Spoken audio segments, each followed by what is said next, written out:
My name is Wu Ming. Wu Ming means no name. The reason for that is to release the ego of the self that was given to me by a teacher, and to use as constant reminder to me not to be impetuous or self-imposing. My family name was Sai Hong Quan. I came from the clan of the Quans, which was in the imperial court during the Qing dynasty, which my grandfather was a viscount. I came from a family of 14 siblings, 10 brothers and 4 sisters. My mother was a scholar and my father was a military general. So there was a difference in how the siblings should respond according to our parents. My mother wanted most of us to be scholars and my father wanted us to be military people. Since I could remember, I suppose, I conflicted with my family principles because I had a mind of my own. In Confucian times, you're not supposed to think for yourself but what your elders tell you to do. I conflicted with that. So I had a lot of problems with my parents and my siblings, except my grandfather. He knew the abbot of Washan Monastery, which was a strictly Taoist organization, strictly celibate and devoted to the ways of nature. This is where I really got my first training in the ways of nature and life and how to see things in a different perspective. As I was training there, I had holidays just like any other university children. I could come down at certain days to visit my family, etc. But as time went on, I started to get away from the family tradition. Life is not a clustered institution. It's widespread, it's universal. The world and life is the classroom, and every object and experience that you encounter is a lesson. So I was in the resistance, I was a guerrilla fighter, and until finally we got rid of the Japanese. Then when the war ended, I went back to the university. And then I had discussions with my Taoist master and my grandfather about different aspects and prospects of my life from there on. And they say, well, to get a real rich perspective of life, you have to travel the world and see what other cultures and other people do and how you can interrelate with them. I didn't know what that really meant at that time. I was still pretty young. So I said, okay.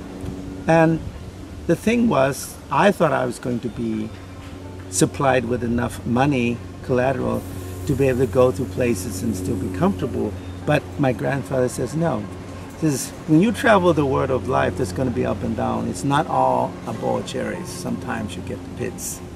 And I always remember that statement, okay? So he said, you have to work yourself through life. Then you will know how the other side lives and how hard it is for them to survive.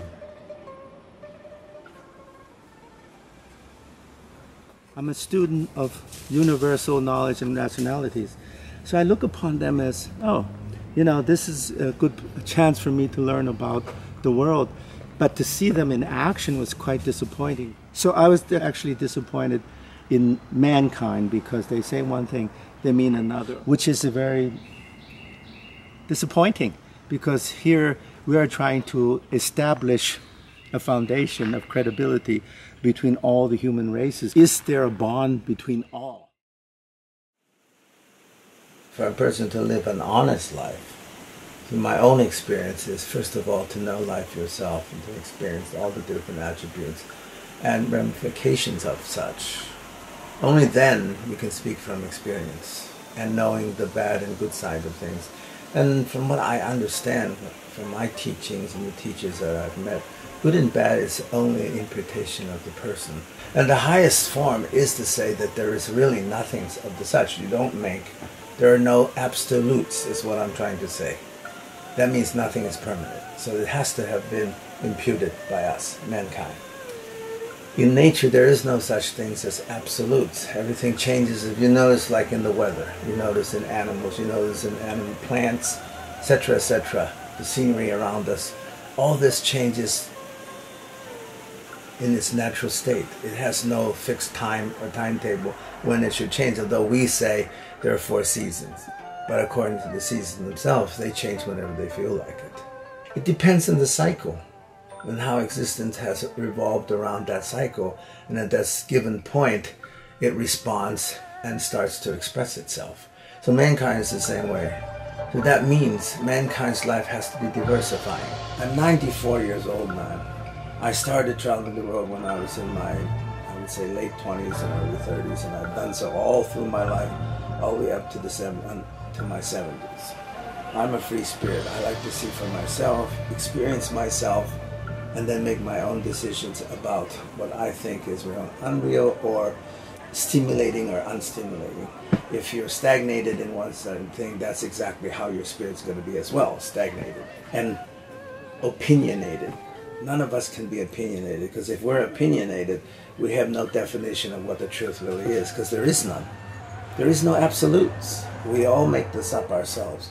Our problems, our troubles, our hesitations, all these kind of things were made up by ourselves. It wasn't preordained, as people make it to believe, like our organized religions, governments, schools.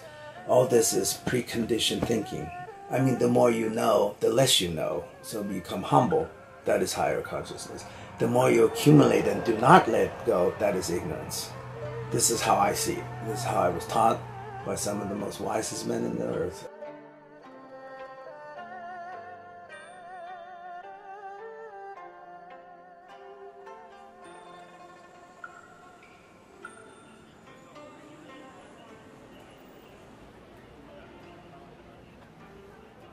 In the modern world, all the technology, all the machinery we have, yet we don't know nothing.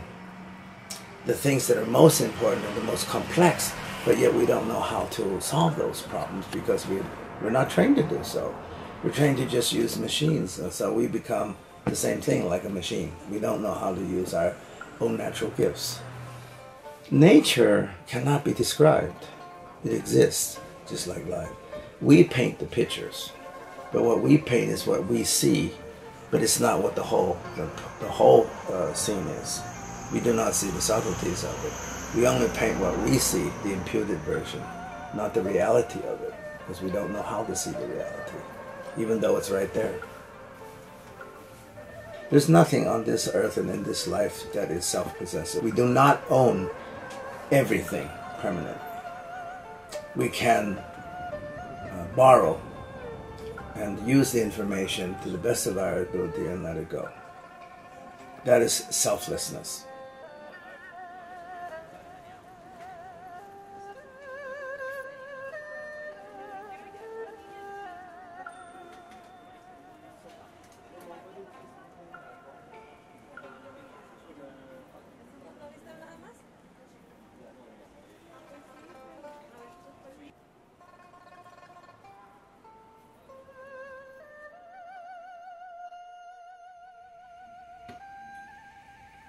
If you look around, you see this. These are my collections in my long life that I've lived, and they're the most impressive and important to me.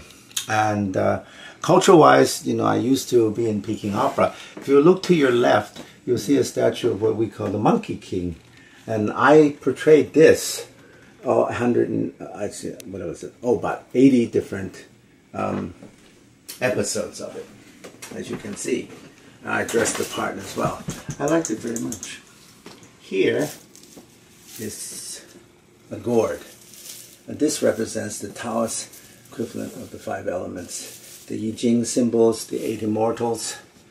These are all symbolic gestures of an old culture. This is calligraphy. This is taken from my master when he wrote. These are 6 different ways to write this one sentence. 6 different variations of calligraphy handed down from centuries past, from the time before they had paper, when they carved things into stone and also bone. So this is a lost art now, because it takes great skill to write this way, because according to my teacher, you have to use your inner energy entered into the pen as you write. And it's almost like a dance as you write these different kind of calligraphy movements like this. It's very unique, I would say. There's another piece of poetry. Pictures of exercises that I drew to remind me so that I wouldn't forget the movements. These were also taken by a great master in China and taught to me. This is part of the Tai Chi Qigong exercises. And I was taught that these were the first things you activate before you do the set to actually assimilate the Qi with the movements. And these are different things that relate, like for instance, emptiness, what this means, calmness, what it means, stillness, what it means, mutual, what it means. You know, these are different philosophies that were taught to me and explained to me how to use in conjunction with the technique. Then as you look over here to the other corner, I was involved in Christianity, in the Catholic religion under Padre Pio. You'll see him as the tallest figure there. To your left there, and he became a realized being. These are just books, you know, that I've collected, used as references of every sort and the type imaginable, because I'm very interested in almost every subject that there is. And so I've collected them and I've kept them because they were all important to me, and I can use them as reference parts.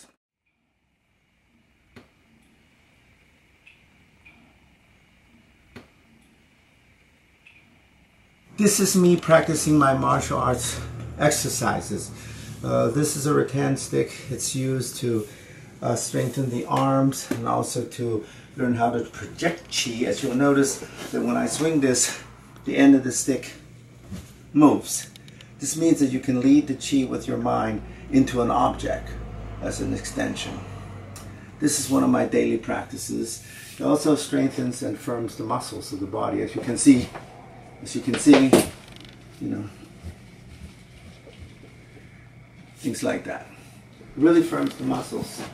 Then I learned in Japan the art of the sword.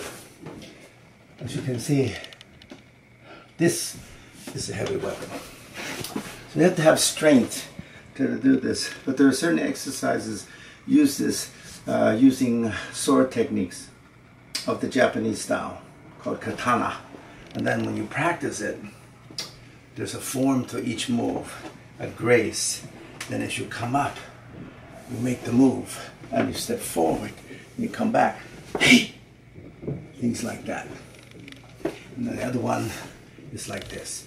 First you come back, the slice up, the stepping forward, and then the decapitation. This is where I use as my workspace. This is all I have, and I use this table to write upon. My kitchen where I cook to eat, and all the things that, my necessary things that I use in life, I use here too.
There should be no pain. So this works all this area. Okay. Imagine you're in water. Okay, so you know you're in water, you want to come to the surface. You know? So same way. Like this. Then you dive in and then you come back to the surface. Okay? So when you go down, you spread the hands. This is called the eye of the palm. So when you heal somebody, it's this part that you put the qi into the person. But this develops that. That's why you have to open your hands. You're doing this with the subtleties, and also it helps you familiarize yourself with using qi naturally through the movements. Okay. So the very first one is called qi to the dantian. This developed the elixir field. So you do this 9 times. So this is an inhale like this. Then when you exhale, you set down, and expand your lower abdomen slightly. When you inhale, you contract it. Yes. So this actually trains the energy within the body to go down to the lower dantian, they call it. This is 4 fingers below the navel. But also this is for rooting. This is how we learned it in the old country. It takes patience because you know these things. And eventually you should be able to feel it in your palms, bottom of your feet, and the lower navel. The lower navel should be able to expand on its own. Don't force it. And these movements also, as you rise and sink, eventually you feel almost like your feet sinking into the ground. This is called rooting. So when you do Tai Chi, same thing happens. So when you do pushing hands, when you have 2 persons, so you have 2 different opposing energies moving at the same time, body responds to that. Like this. Now, as soon as you go down, this comes over, this foot comes up like this, and then come up like this. Then immediately, this hand comes over, and then you go like this, and come up like this. Then come down like this, over to the chest. Stay in this level. Push out. Overlap. Pull back. And then push. And then lean. Come up. And then right. Good. Oh, good. You have it. So this should be by the nose, in level with your nose. This right behind your ear. So this is not pushed out. Round the back. There you go. Okay, like this. Sink the quad. Okay. That.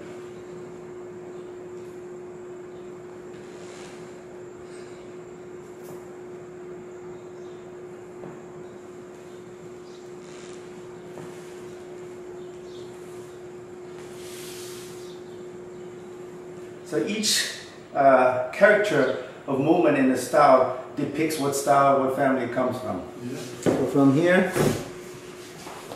the first dantian, then the crown, then the center of the body. Okay? Hold your pose. Don't let the pose fall out. Because now remember, use the wrist to lock the hand. This is like playing the pipa, playing the chords, you know? Like this. I like that. Yeah.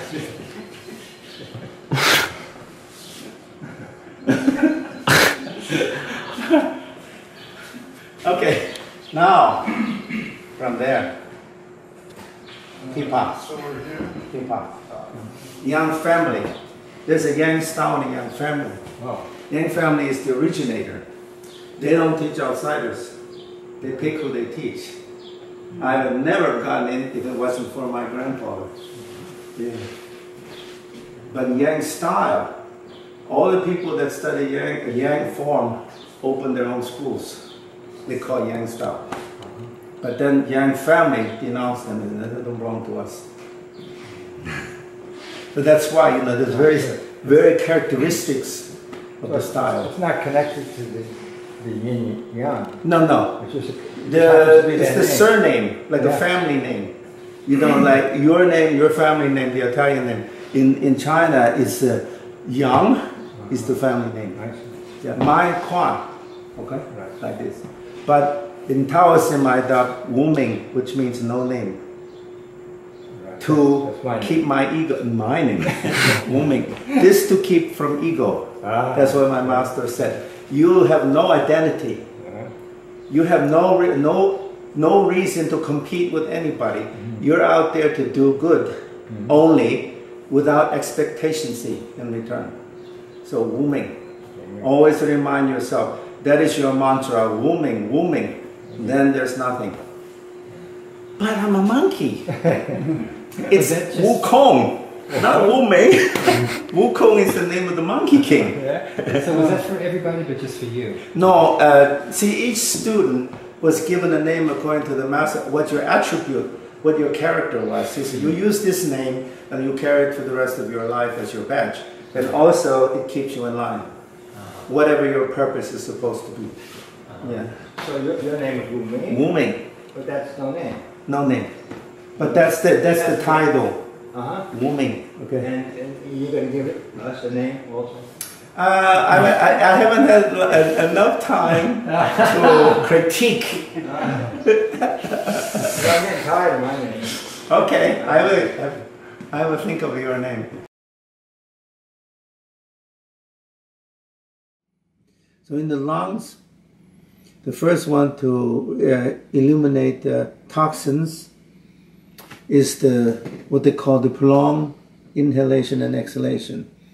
You inhale from the perineum all the way up to the lungs and to the pit of the throat, with the tongue up, but only through the nose. The mouth is closed.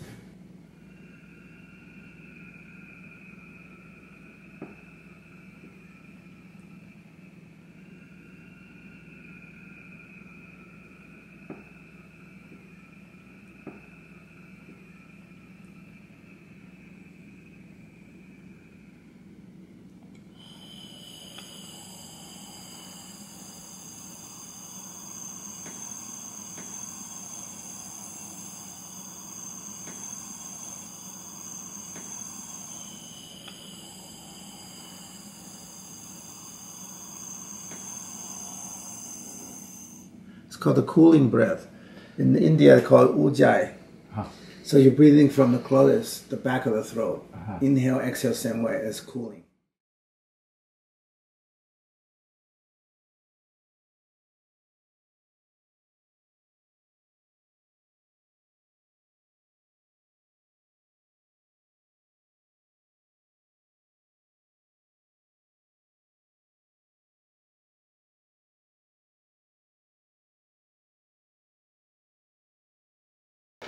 Gong Fu is a live art.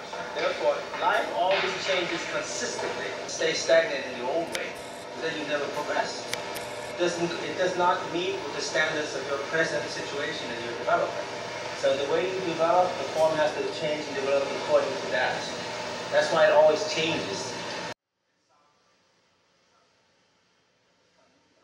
Taoism is a person that looks at life and find it wanting. They look at things and find there's so much missing, because the Taoists live a very simplistic life, even though they're so complicated in their science, in their approaches to philosophy. They've lived a long time. A lot of them are the most, how would you say, brilliant scholars that ever exist on the earth, artists of every kind, but yet they don't admit it. They say there's still also room for improvement. And musicians that say the same thing. Some of the most best musicians in my country or Persia or the Europe that I've seen in my livelihood say the same thing. They're the most excellent musicians you could ever listen to. But yet they would say there's plenty of flaws in this music. And if you really knew music, you would see them in my work or in my performance. And I'm really ashamed to do it because I'm showing my weaknesses. That's what they say. Meanwhile, they're the most excellent musicians I've ever seen in my entire life.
We are emotional human beings. We feel very deeply, but man's emotional life veers to extremes. We want happiness, but happiness has no boundaries. Extreme joy produces sorrow. Lifestyles with too many ups and downs and uncontrolled emotions have consequences. Death is a natural event. We shouldn't grieve so. What is born will die.